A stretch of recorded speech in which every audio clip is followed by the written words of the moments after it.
نهم سوال دی چې توحید الاسماء والصفات څه ته ویل کیږي. جواب: توحید الاسماء والصفات دې ته ویل کیږي چې الله سبحانه و تعالی په خپل کتاب قرآن مجید کې د ځان د لپاره کوم صفات بیان کړي یا زمون خوب پیغمبر محمد رسول الله صلی الله علیه وسلم په صحیح احادیثو کې د الله د لپاره کوم صفات بیان کړي اغه ټول صفات د الله سبحانه و تعالی د لپاره منل بغیر د تعویل، بغیر د تفویض، بغیر د تمثيل او بغیر د تعطیل. تعویل معنا ده چې د لفظ هغه حقيقي معنا براخلي بل معنا به ورته ذکر کی دا صفت چې کومه معنا جوړیږي مغه به ذکر کی په هغه معنی سوي معنی. مثلا ید د الله صفت د قران کې د ید معنا د الله، نو د ید معنا به لاس کې تعویل به پدې کې نه کې د قدرت معنا به د دینه مراد نه اخلي، نو دې کې به تعویل نه کې.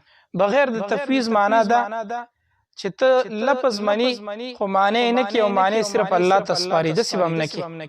د ید معنا ید منی او معنی نه کې لاس، بلکې د سبب نه کې ید به منیم او د دې معنا به کې لاس.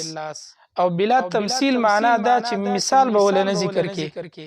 مثلا د ید معنا لاس شوا، نو د سبب نه وی چې د الله سبحانه و تعالی لاس د مخلوق د لاس په شانتي دي، زمونږ د لاس په شانتي دي، نه تمثيل بنه کې. څنګه چې د الله سبحانه و تعالی د شان سره خی او د هغه د شان لایقي دغه شانتي د الله سبحانه و تعالی دي. زمونږ به ایمان ځکه ید قران کې الله سبحانه و تعالی د ځان د پر صفت ذکر کړي، زمونږ به په دې ایمان چې د الله لا شته، ځکه الله د ځان د پر ذکر کړي. دا زما خبره نه ده، قران کې الله د ځان د پر ذکر کړي دي، نو تمثيل به نه کې. او بلا تعطیل به معنی تعطیل معنا ده چې تی انکار وکړي چې ګین نشته دی، نه ید د الله د پر نه ثابته، تعطیل انکار بمته نه کې. بلا تعویل، بلا تفویض، بلا تمثيل او بلا تعطیل به د الله صفات منی. نه به د سکه چې داغي اصل معنا پرېګ دی او بل معنی وکي، نه د سبب نه کې. د سبب نه کې چې لفظ اومني او معنی الله تسپاری، د سبب نه کې نه معنا به کې، او د سبب نه کې چې مثال ورته په مخلوقاتو کې ذکر کې، د سبب نه کې. او انکار بمته نه کې. نو دا سلور شرطونه به پکې راولي. نو د الله چې کوم صفات په قران کې بیان شوي دي یا د الله رسول په حدیثو کې بیان کړي دي، دا به د الله د پاره معنی. دې ته توحید الاسماء والصفات ویل کېږي. الله سبحانه و تعالی قران مجید کې په سورۃ الشورى کې فرمایي ليس كمثله شيء وهو السميع البصير. د الله سبحانه و تعالی په مثل د الله په شان هیڅ یو شی نشته. وهو السميع البصير، اغه الله ډیر اوریدونکو ذات دی، البصير ډیر لیدونکو ذات. والسميع اوریدل د الله صفت دی، په قران کې الله ویلي دی. بصیر لیدل د الله صفت دی.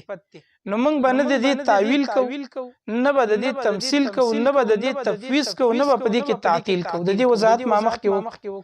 الله څنګه اوري، څنګه چې د الله د شان سره خای، څنګه چې د الله د شان او شوکت سره مناسب دي، دغه شانتي الله اوري. زمونږ په دې ایمان دي، ځکه صفات الله قران کې ذکر کړي. دغه شانتي حدیث کې راځي د صحیح بخاری او د صحیح مسلم حدیث دی.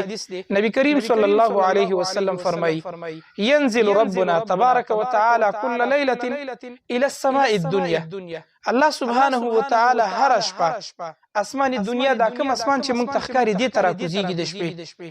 نو څنګه راکوزيږي؟ دا د الله صفت دی. الله راکوزیدل په دې حدیث کې د الله رسول د الله صفت بیان کړی دی.